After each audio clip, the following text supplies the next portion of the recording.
Let us start with Staphylococcus. So Staphylococcus comes in cocci. So in that it is gram positive. So it is a gram positive cocci. So the family Micrococciaceae, it has three genera. So first one is Micrococci, second one is Planococci, third one is Staphylococcus genus. So these micrococci and planococci, they won't cause any disease among human beings. So they are not studied in microbiology. They are not for our interest here. So what we concentrate here is Staphylococcus genus. So this Staphylococcus genus possesses 30 species. So there are many different types of Staphylococcus genus species. So in that around 14 species they cause one or the other different diseases among man and animals. So most of the central nervous system infections among human beings, they are caused by Staphylococcus epidermidis. Around 70% of infections are due to Staphylococcus epidermidis. It is a Staphylococcus. So there are many others such as Staphylococcus saprophyticus, Staphylococcus hominis, Staphylococcus simulinus, and Staphylococcus hemolyticus likewise. But most dangerous one and very commonly isolated Staphylococcus in central nervous system infections is Staphylococcus epidermidis. So this Staphylococcus, they were first time seen in pus by Robert Koch in the year 1878. He has seen them. You know that he has discovered the microscope. So in that microscope, he has seen them first time in pus. Staphylococcus was first seen by Koch in the year 1878, and they were first cultivated by Louis Pasteur in the year 1880. So in the year 1880 they were first cultivated by Louis Pasteur, and then in the year 1881 Sir Alexander Ogston named them as Staphylococci. Who seen first? Robert Koch in the year 1878. Who cultivated first? Louis Pasteur in the year 1880. And who named them? Sir Alexander Ogston in the year 1881. Let us discuss about the general characteristics of Staphylococcus. So as I told you, these Staphylococcus, they come under gram positive cocci. So first characteristic is they are gram positive cocci, and their shape is ovoid or they are spherical, spheroidal. And what about motility? They are non-motile and they are arranged in groups. Staphylococcus, streptococcus. Difference is staphylo, they are arranged in group because they multiply. When they multiply, the daughter cells, they tend to be attached, so they are seen in groups. So that's why it is called as Staphylococcus. Streptococcus, they are arranged in chain. So they are non-motile and they are arranged in groups. And on nutrient agar, they form a colonies of white, yellow or golden yellow in color. Means when they are cultured on a nutrient agar, they form a colonies with a different colors. It may form white color, another one yellow, and another one golden yellow. So their hemolytic capacity is different. So they lead to breaking of blood. So hemolytic capacity it is called as. They have a variable nature of hemolytic capacity. And then pathogenic strains, they produce coagulase, and enzyme coagulase they produce, and they ferment the sugar, glucose, lactose and mannitol with the acid production. They produce acid. And then these staphylococcus organisms, they liquefy the gelatin and they produce the pus. What they do when they enter into the body, so actually one thing you have to remember, they cannot penetrate the skin and mucous membranes. So if there is any damage on the skin and mucous membrane, then only they enter inside, and then they form a pus. White blood cells and some destroyed cells, they all together form the pus, and that forms the lesion inside the body tissues. And then next is they are destroyed by penicillin. So penicillin injection can destroy the staphylococcus. So if the doctor feels that the central nervous system infection is due to staphylococcus, they start antibiotics, that is penicillin injections they start. So these are all some of the groups of characteristics of staphylococcus. Discuss about the classification of staphylococcus. So the classification is based on the pigmentation production. So the color of the pigmentation makes the different types of staphylococcus. Let us see, there are three types. Staphylococcus aureus, which produces golden yellow colony, and they are pathogenic. And Staphylococcus albus, albus means white, so they produce a white colonies and they are non-pathogenic. And then Staphylococcus citrus, citrus means lemon, so lemon color it is yellow, so yellow colonies are produced when you culture, so that they are called as Staphylococcus citrus, and they are also non-pathogenic, so they also won't cause any disease among human beings. So Staphylococcus citrus and Staphylococcus albus are of not interested for us because they won't cause any diseases among human beings. So Staphylococcus aureus, that produces a golden yellow colonies and they are pathogenic, so they lead to some infections among human beings, they cause some diseases. So that is why Staphylococcus aureus is of more interest here for discussion. So let us discuss more and more things about Staphylococcus aureus. So a classification of Staphylococcus is based on the color of the pigmentation produced in culture. So what color it is producing, based on that they have named different names.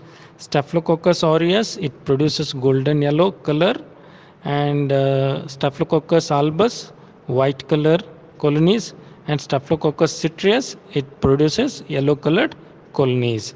So this Staphylococcus albus and citrus, they are non-pathogenic, so we are not going to study in detail. And but this Staphylococcus aureus, it is pathogenic, so we are going to study in detail. So on the basis of pathogenicity, it is again classified into Staphylococcus aureus, which is pathogenic species, non-pathogenic species, that is Staphylococcus epidermidis. So again it is classified in different ways. So let us discuss Staphylococcus aureus, or otherwise called as Staphylococcus pyogenes, in detail. So morphological characteristics, let us discuss about Staphylococcus aureus. It is ovoid or spherical in structure. So if you see, it looks like a small beads, grapes, a bunch of grapes. So if you see bunch of grapes like that, it appears in colonies. If you see the colony of Staphylococcus aureus, it looks like a grape bunch. So it is ovoid or spherical in structure, and the size is from 0.8 to 0.9 microns, very small in size. Next is they are non-motile, they cannot move from one place to other place. They don't have any cilia or papillae or any villi, anything. So flagella or anything, they don't have any motile organs, so they are non-motile.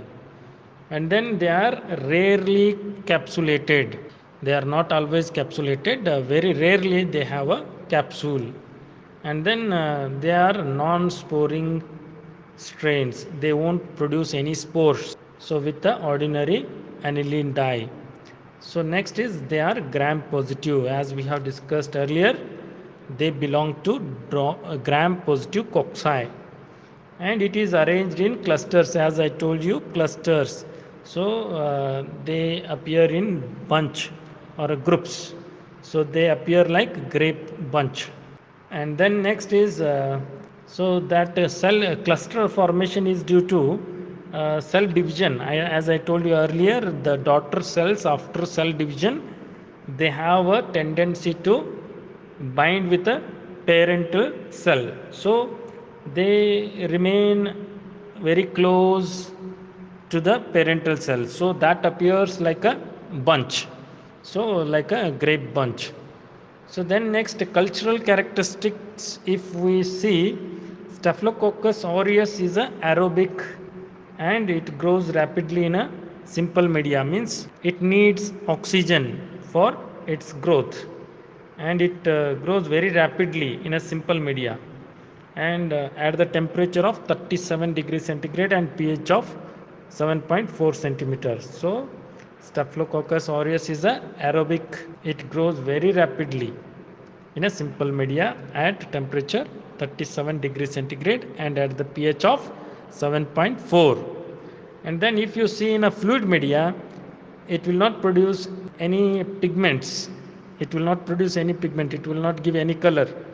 But it produces a uniform turbidity. In a fluid media, it will lead to turbidity. And then if you see in a nutrient agar, so after 24 hours of incubation, the colony is pigmented. It gives golden yellow pigmentation. The size of pinhead, that is 2 to 4 mm, circular, convex, smoothie and shiny opaque structures, they are formed. Golden yellow colored 2 to 4 mm, circular and convex, smooth, shiny, opaque pigments are formed. So that takes place in a nutrient agar. And if you see in a blood agar, there will be a wide zone of beta hemolysis. Clear zone of hemolysis is seen. So around the colonies. So these staphylococcus, they have a nature of breaking the blood. So that is seen as a clear zones in a blood agar. So hemolysis is marked on a rabbit or a sheep blood. So if they have tested it, the hemolysis was tested. So blood of a rabbit and sheep was taken, and that was seen in a blood agar. So there was a hemolysis seen on a blood agar. And if you see in a egg yolk medium, there are many different types of cultural medias. So what we have seen now is fluid media, nutrient agar, blood agar. Next, let us see egg yolk medium. So the Staphylococcus aureus produces a opacity on a glucose egg yolk medium. So that through the lipolytic enzyme, it produces a lipolytic enzyme which acts on a lipoprotein of yolk. So lipoproteins will be there in a yellow colored yolk of a egg medium. So that breaks down by the enzyme, that is Staphylococcus aureus has that lipolytic enzyme. It is seen as a opacity. And then MAC conche medium. In this there will be a small and pink colored colonies will be there in a MAC conche medium. So this is all about some of the cultural characteristics of Staphylococcus aureus on fluid media, nutrient agar, blood agar, egg yolk medium and MAC conche medium. Selective media which are all used for a Staphylococcus. So let us see. Media containing 8 to 10% of sodium chloride, salt agar, salt milk agar and salt broth.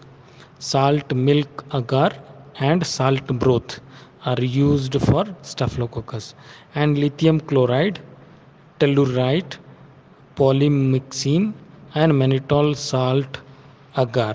These are the different kinds of selective medias used for Staphylococcus aureus. And next, let us discuss about the factors which influence in pigment production. So when you do the culture of Staphylococcus aureus, they produce different pigments. So on what basis? Which are all the factors which influence the pigment production? Let us see. First one is temperature.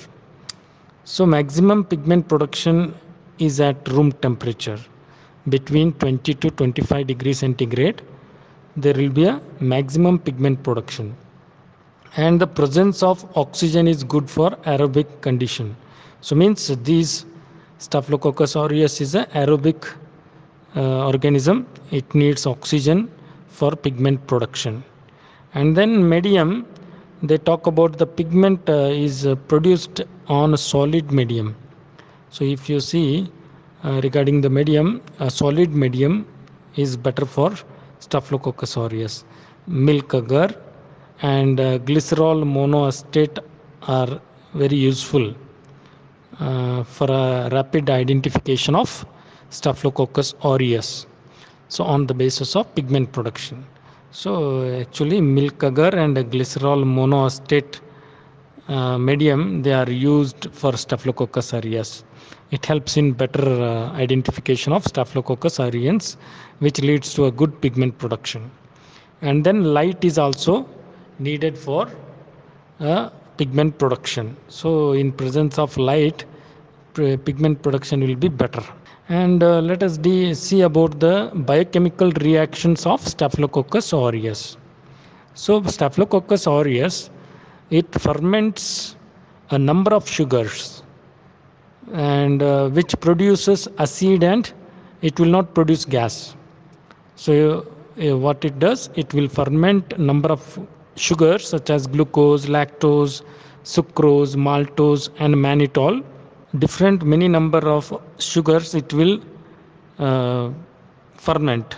Staphylococcus aureus ferments glucose, lactose, sucrose, maltose, mannitol, all the sugars, and it produces water, and it will not produce gas. So that is what about the biochemical reactions. And fermentation of mannitol is important here in Staphylococcus aureus. And it is a catalase positive and coagulase positive. It produces both catalase and coagulase enzymes, and it will liquefy a gelatin. So by liquefying the gelatin, it will form the pus, and it will form some cyst like collection of pus in the tissues. And it is a lipolytic in a media containing egg yolk medium. Lipolytic it is. And then phosphatase is produced only by Staphylococcus aureus. So it produces phosphatase. So these are all some of the biochemical reactions of Staphylococcus aureus. Discuss about the antigenic structure of Staphylococci. So here actually Staphylococcus aureus contains a cytoplasmic structure surrounded by a cytoplasmic membrane. So cell membrane it is otherwise called as, because it is a single cellular. So cytoplasm surrounded by a cytoplasmic membrane, and it is surrounded by a peptidoglycan teichoic acid complex, and then it is surrounded by a cell wall protein which is antigenic in nature. Cell wall contains a cell wall protein antigen, and then it is surrounded by a capsule. Some of the strains of Staphylococcus aureus, they contain a capsule, not all. So some of the strains, they contain capsule. So this is about the antigenic structure of a Staphylococci. Biotypes of Staphylococcus aureus. There are 6 biotypes of Staphylococcus aureus. They are biotypes A, B, C, D, E, F, G. So A, B, C, D, E, F, G. They are biotypes of Staphylococcus aureus. biotype A, biotype B, biotype C, D, E, F, G, like that.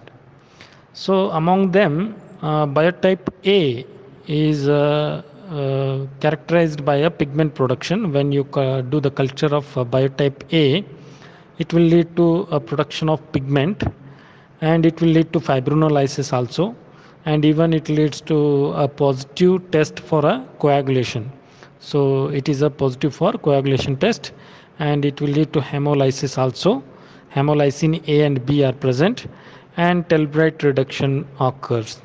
And it is the among these biotype A, B, C, D, E, F, G, what we have seen, six biotypes of Staphylococcus aureus.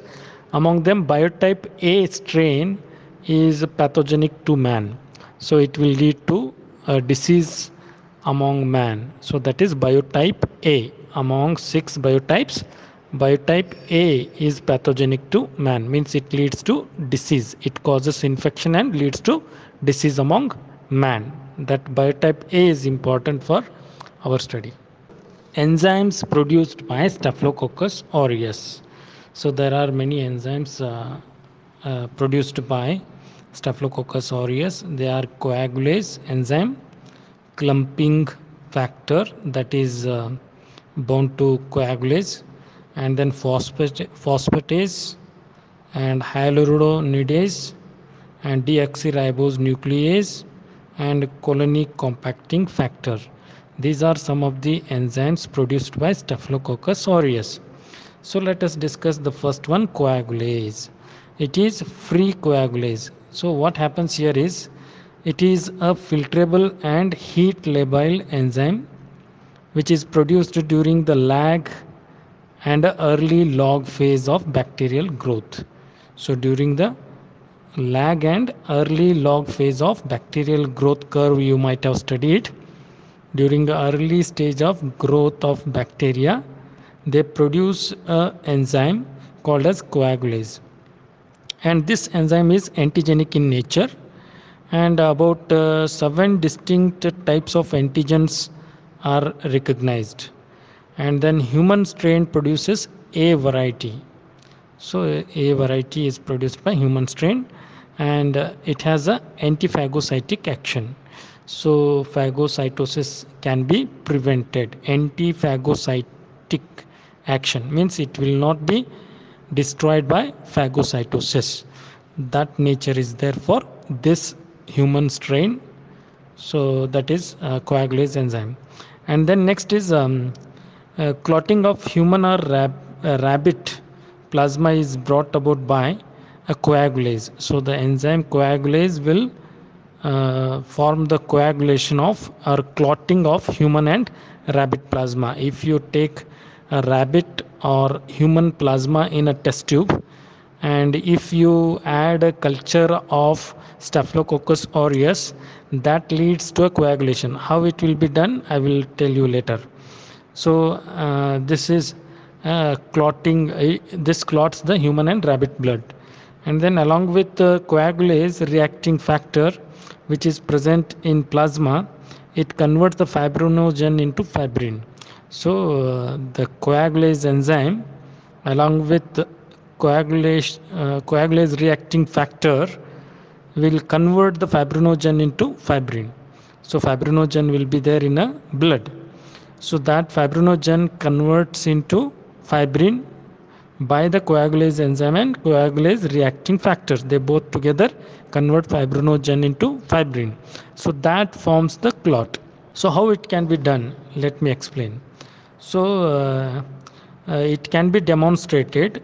Enzyme coagulase can be demonstrated by mixing 0.1 ml of an overnight broth culture of organism. So you will take a Staphylococcus aureus overnight broth culture 0.1 ml, and you will add 0.9 ml of 1 in 10 diluted rabbit plasma. So 1 in 10, 1 is to 10, you will dilute the rabbit plasma in a glass tube, and you will incubate it at a temperature of 37 degrees centigrade. So result will be noted after every 2 hours. Every 2 hours you will go on observing that glass tube, and the plasma it will form the clot if organism is coagulase positive.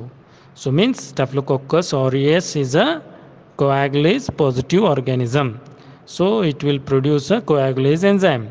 So what you will do, zero point 0.1 ml of overnight broth culture of a Staphylococcus organism you will take, and zero point 0.9 ml of 1 in 10 diluted rabbit plasma you will take, and at a temperature of 37 degrees centigrade you will keep it for reaction, and then after every 2 hours you will go on observing that forms the clot.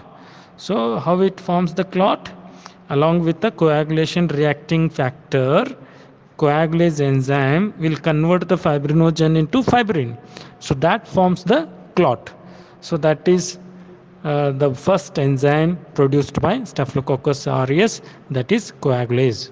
So next, phosphatase. So it is also one of the enzyme produced by Staphylococcus aureus, and it is produced by all coagulase positive strain of Staphylococci. And for its demonstration, you can say organisms are cultured on a agar medium. So you have to take a Staphylococcus aureus organisms, and you should do a culture on a agar medium containing phenolphthalein diphosphate.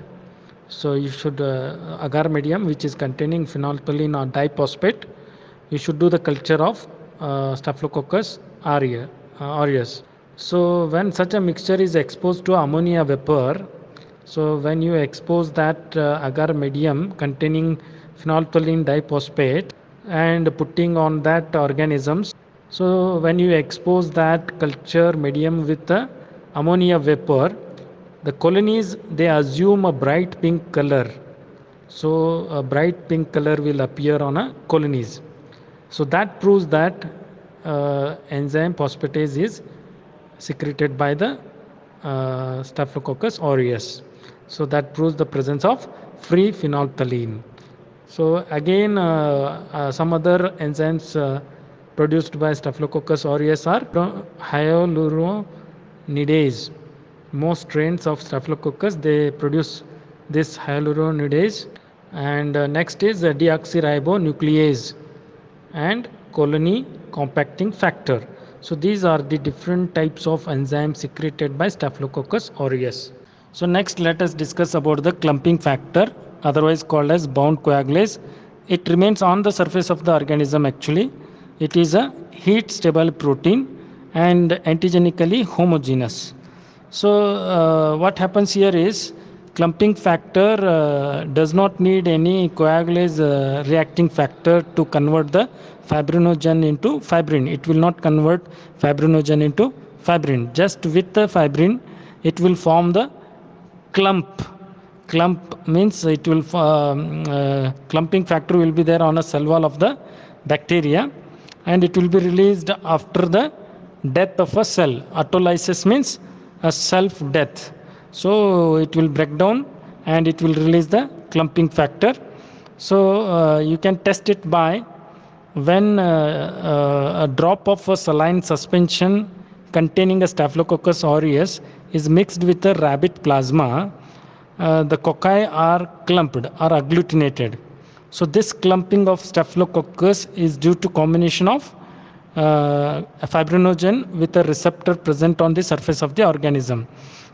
It will not convert the fibrinogen into fibrin, but in combination with fibrinogen and a receptor present on the surface of the organism, it will form the clot, and it is not pathogenic. It will not cause any disease.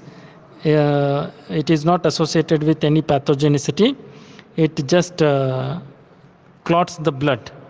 So this is about clumping factor. The toxins secreted by Staphylococcus aureus. So Staphylococcus secretes a number of exotoxins. So exotoxins means it releases the toxins outside the body.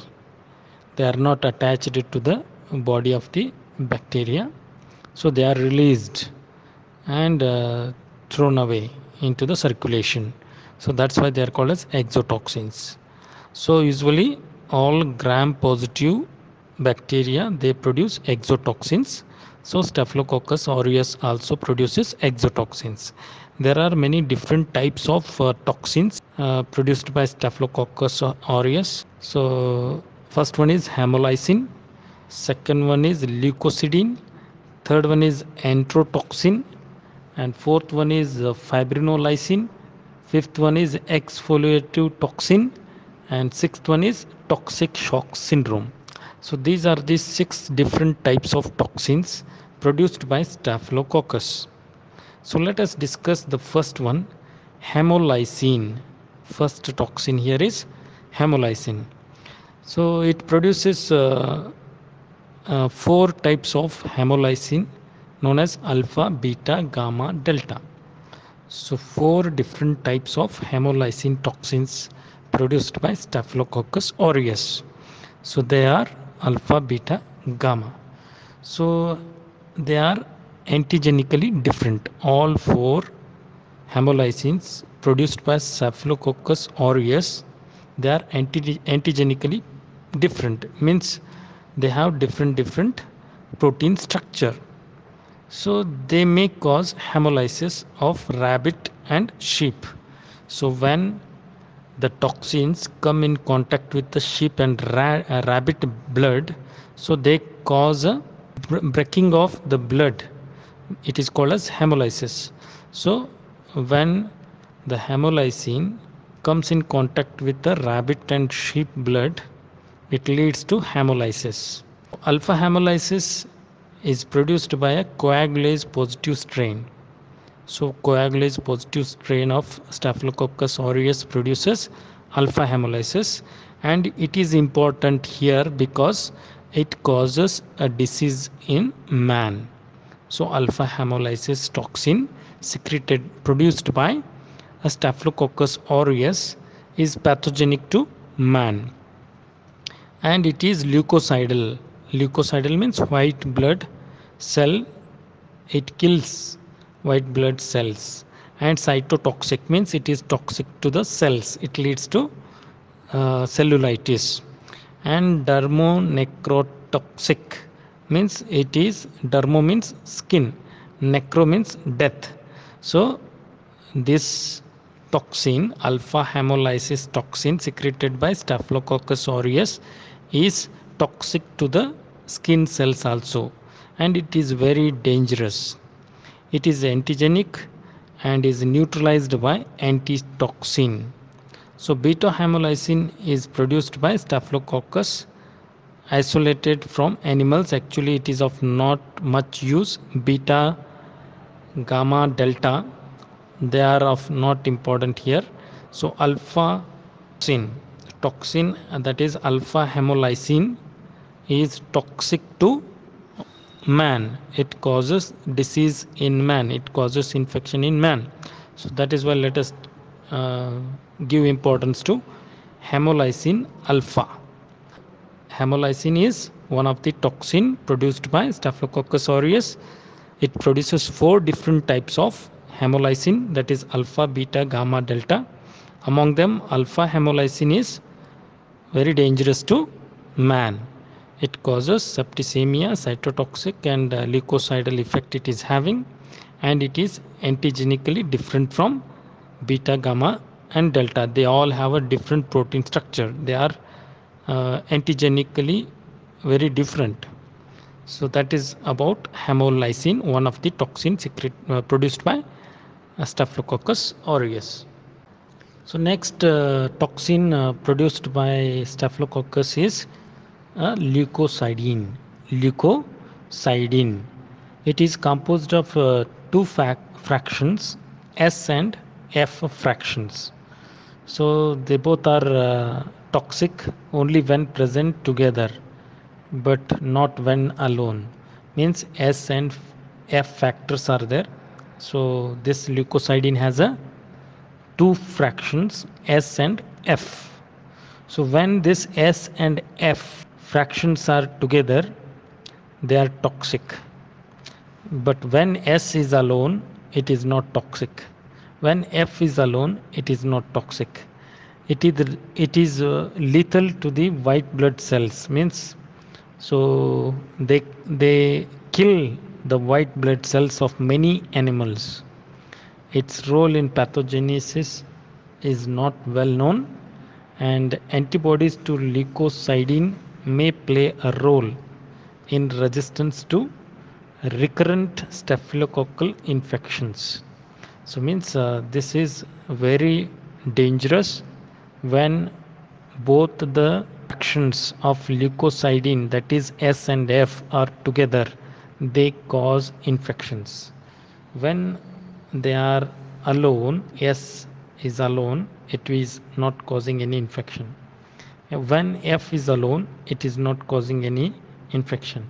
So when the both S and F fractions of a leukocidin are together, they cause a infection. So leukocidin is a toxin produced by Staphylococcus composed of two fractions S and F. These S and F fractions, if they are together, they are toxic. That is about leukocidin toxin produced by Staphylococcus. So next toxin is enterotoxin. Entero means intestines.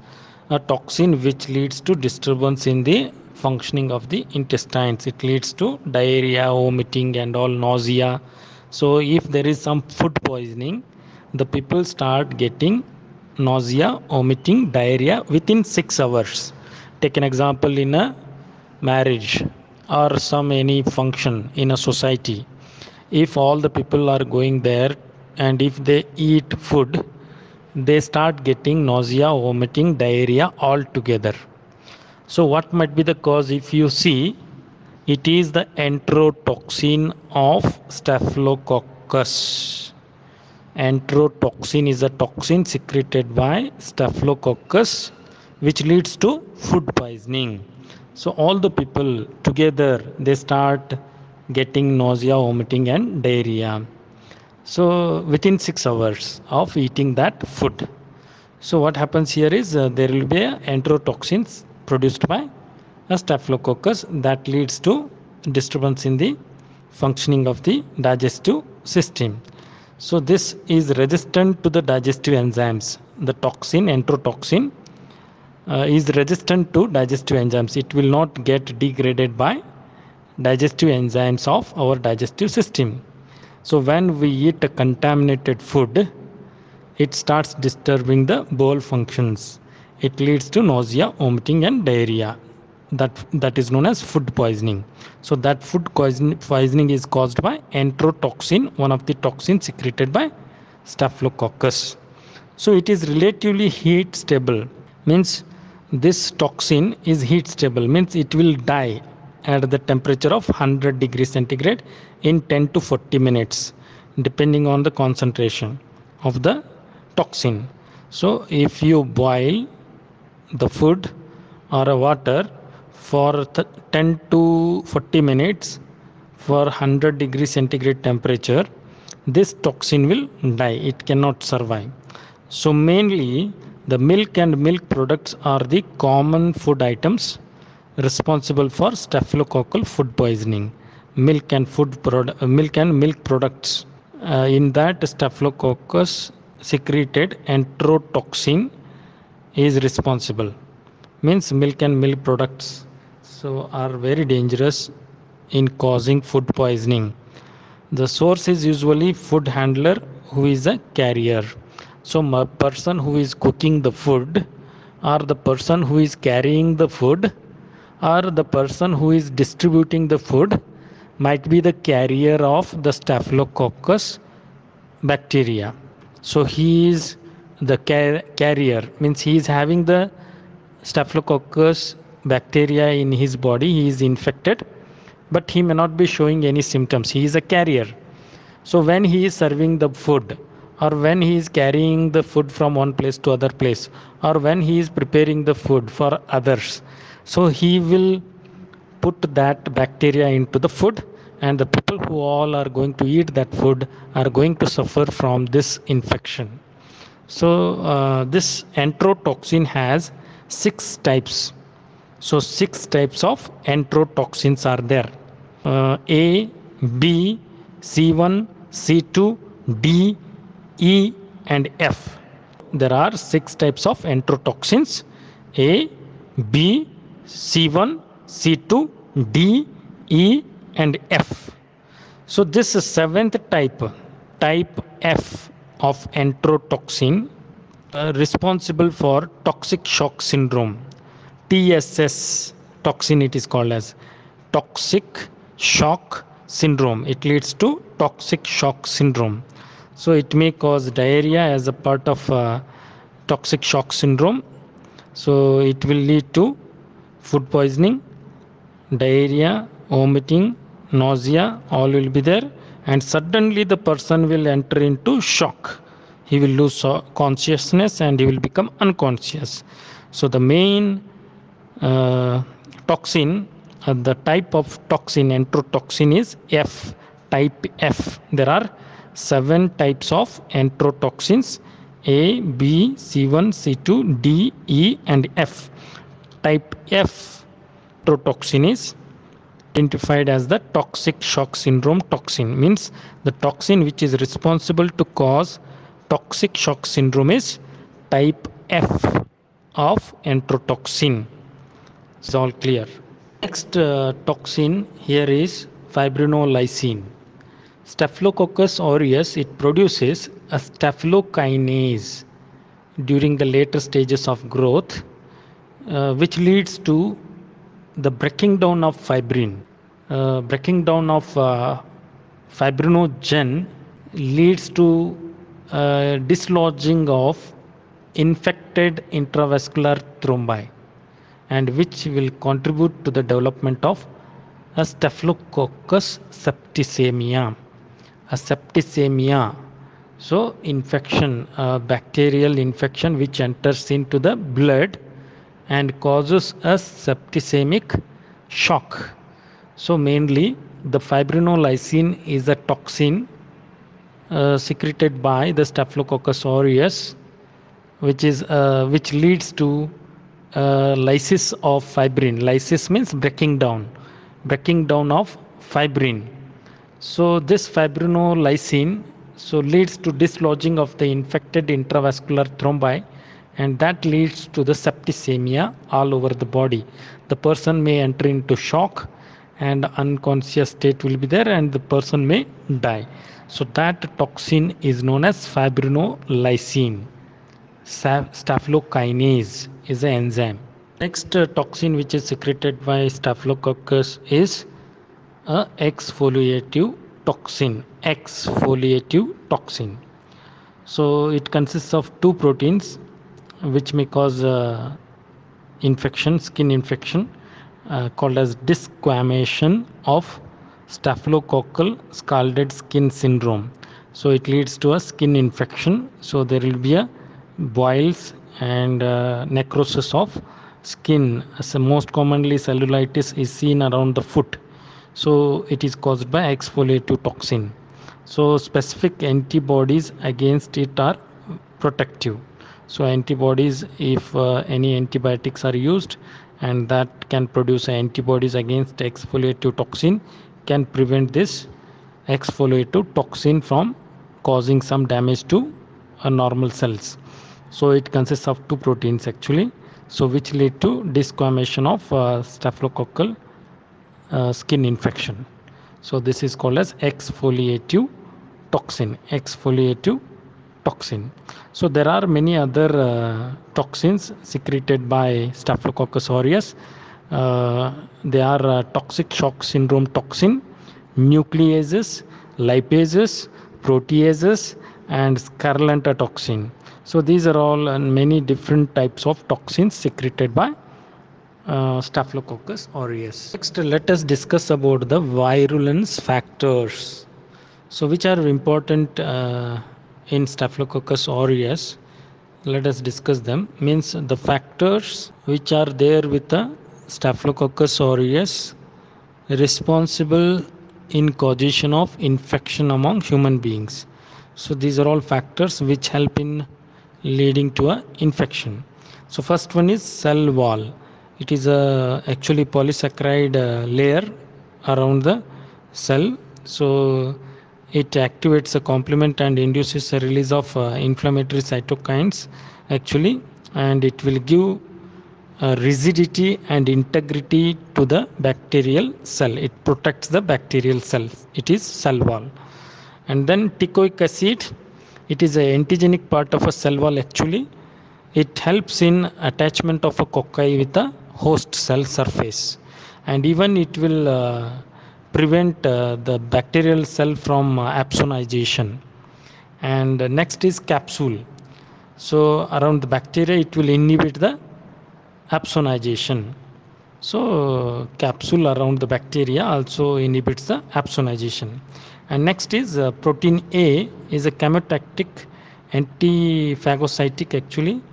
Phagocytes may not engulf the bacteria, and it is anti-complementary also, and it will lead to a damage of platelets, and even it will lead to hypersensitivity. And next is clumping factor. It will lead to clotting of blood, clumping factor. So it is bonded with the coagulase enzyme. And next is coagulase enzyme secreted by Staphylococcus aureus. And next lipase is also an enzyme secreted by Staphylococcus aureus. It will infect the skin and subcutaneous tissues. A fatty tissue which is there under the skin gets dissolved by lipase enzyme secreted by Staphylococcus aureus. And another enzyme secreted by Staphylococcus aureus here is hyaluronidase, and then nuclease. It is a heat stable actually. And then protein receptors, so they will facilitate Staphylococcus to get attached with a host cell. So examples are fibronectin, fibrinogen, immunoglobulin G, and C1q.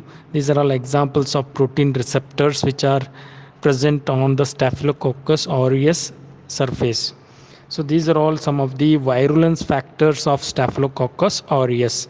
First one is cell wall, second one is teichoic acid, third one is capsule, fourth one is protein A, fifth one is clumping factor, sixth one is coagulase, seventh one is lipase, eighth one is hyaluronidase, and ninth one is nuclease, 10th one is protein receptors. These are all some of the infection leading factors, otherwise called as virulence factors in Staphylococcus aureus. Let us discuss about the pathogenicity of Staphylococcus. Pathogenicity means which all are the infections the Staphylococcus leads to. Staphylococcus aureus mainly. So it may cause a majority of acute pyogenic lesions in a man. Pyogenic means pus formation. So it leads to a pus formed cysts in the body under the tissues. It will go and it will start leading to infection. It will start fighting with the phagocytes, and the dead cells and phagocytes and the dead Staphylococcus, they all will form a pus. So that takes place in an infection process. So they will lead to a lesion. So they are localized in a particular site of infection. There will be a formation of a pus. They are localized formation of lesions. So pus collected lesions will be formed by the Staphylococcus. So let us see three different kinds of infections. So first one is cutaneous lesions. Cutaneous means skin related, surface area related. So furuncles, styes, you might have seen pimples around the eyes. They are called as styes. Boils means water collected pimples. And abscess means pus collection. Carbuncles, Furuncle and carbuncle, they are the small pus collected pimples. If it is in one, it is called as furuncle. If there are many, that is called as carbuncles. And then impetigo and pemphigus and neonatrum. So these are all infections in a skin caused by staphylococcus. So majority of cross infections in a hospital are caused by staphylococcus. So means cross infection means what? In a hospital there will be many patients, and when you are treating a patient, so the patient will get another infection in a hospital. So because all the patients are there in a hospital, so one person bacteria, they are cross infected to other patient, because you are using some same gloves, or the patient may touch the body fluids of other patient. Somehow in a hospital, from one patient to other patient, the bacteria will get transferred. That is called as cross infection.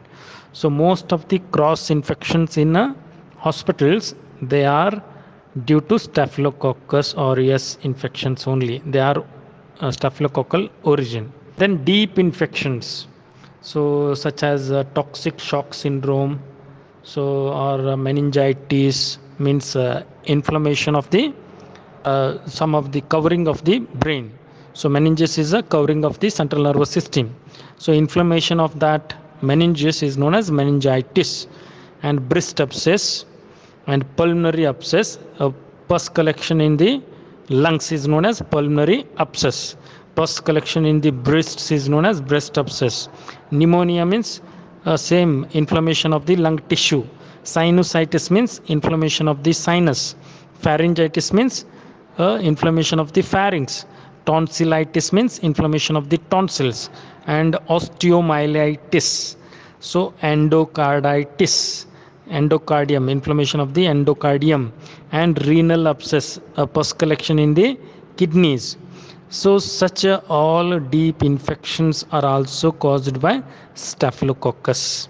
A staphylococcal septicemia also may be caused in a hospital, which is a very serious condition. The person may die septicemic shock, by septicemic shock. So you can observe that. And even the toxic shock syndrome may take place within 5 days of onset among a menstruating young woman. Menstruating young woman, if they are using a tampon means cloth. So young woman who is menstruating, they use some cloth to protect the bleeding during menstruation. If they are not cleaning that cloth, and if they are not using Dettol and not keeping that cloth clean, means a staphylococcus may grow in that cloth and it may lead to a infection. So that is known as toxic shock syndrome, which takes place within 5 days of onset of menstruation among young women.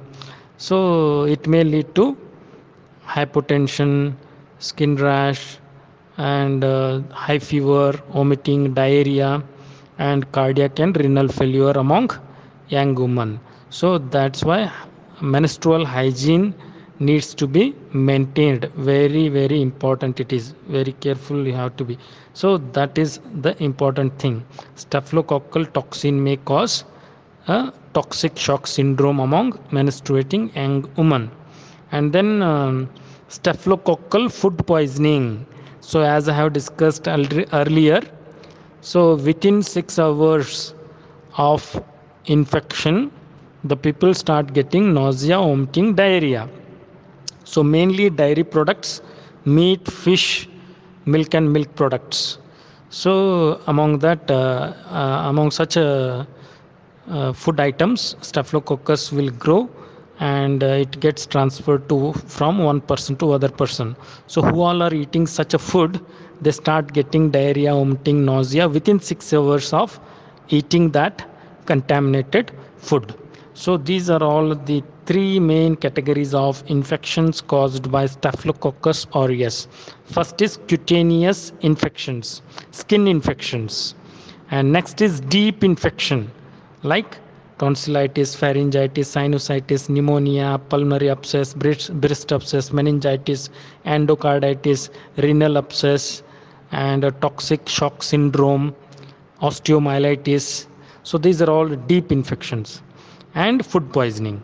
So these are all different kinds of infections caused by Staphylococcus aureus. Next, let us discuss about the laboratory diagnosis. How will you diagnose the condition? Means some of the infections caused by Staphylococcus aureus. You need to confirm whether it is a Staphylococcus aureus.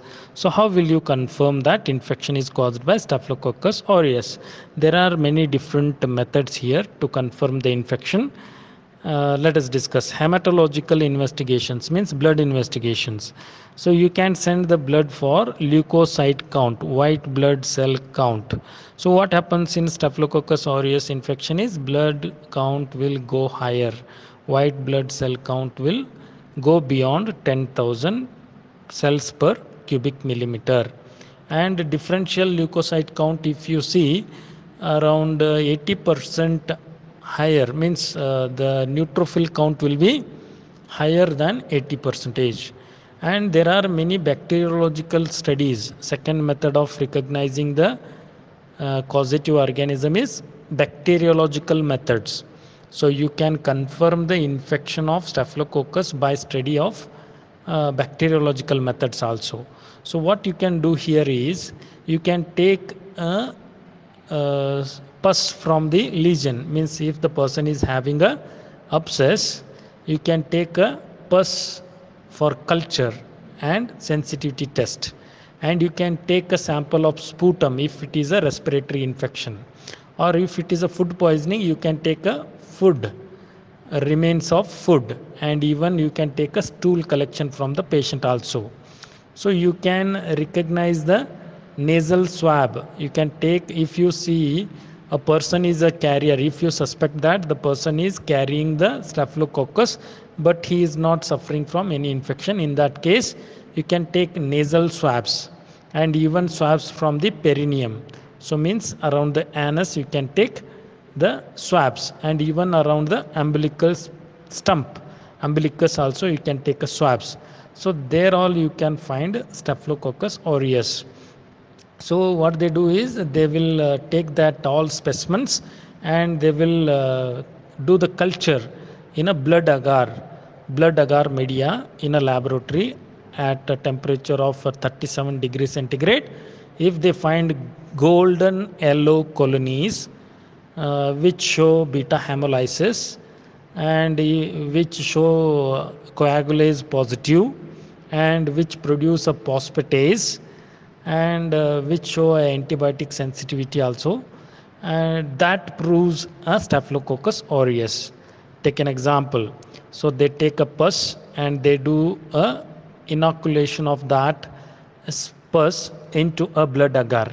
So that will be kept overnight at a temperature of 37 degrees centigrade, and you will find a golden yellow colored colonies in a blood agar media.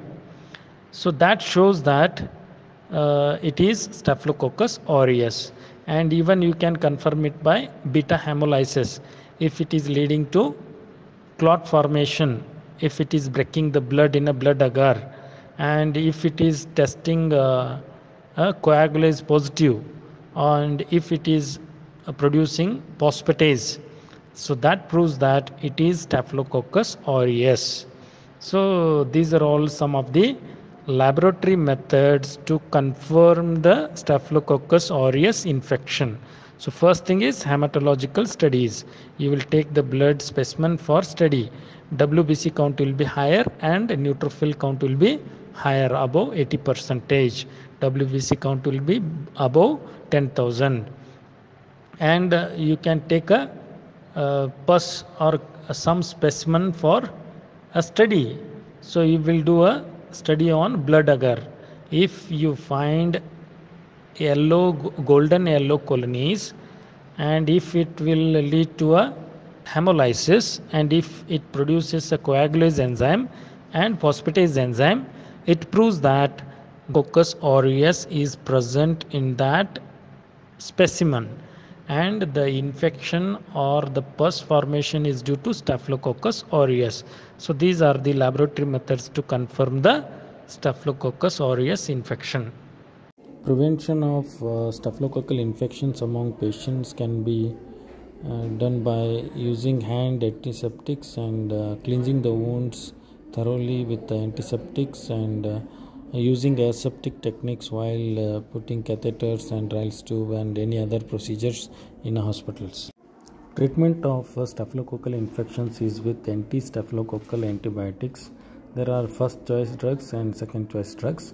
So methicillin drug is the first choice, and cephalosporins, cefazolin and cephalotin are the first choice drugs, and second choice drugs, they are clindamycin, vancomycin, linezolid.